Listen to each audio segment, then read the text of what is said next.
Dua dah pukul 8 tu apa? 3.4 lah.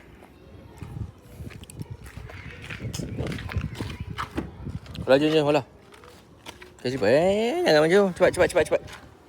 Hola cepat. Pakai tu slipper. Let's go. Saya buat macam ni kan, so that macam orang tahu lagi pun sekali. Ya tahu. Thank you yang for the lovely ni. Inilah dia kesusahan nak mendidik anak. Nangis tau. Tak dapat dengar lagu Indon, TikTok apa-apa. Jom sini pegang tangan ayah. Ni panas sikit. Main Zuhur dengan Khawlah sementara tunggu nak ambil Khadijah. Lintas jalan ni kat Masjid Kampung Tun Razak. Let's go. Okay.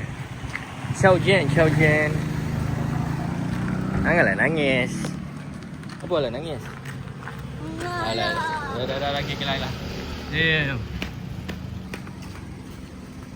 Dia nangis sebab tak dapat lagu TikTok. Sampai Masjid Kampung Tun Razak. Dah selesai Zuhur. Alright. Hola sini, Hola ikut ayah. Sini come.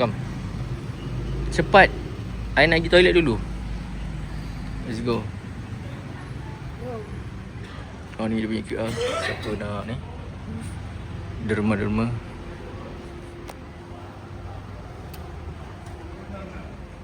Kapet baru guys. Selesa tebal berapa inci. Cakap apa? Alhamdulillah. Cakap apa? Dah solat? Hola dah solat belum? Dah. Solat berapa rakaat Zuhur? Maghrib pula ni Zuhur pandai. 4 betul? Rasa macam 2 tadi. Alright, okay, let's go.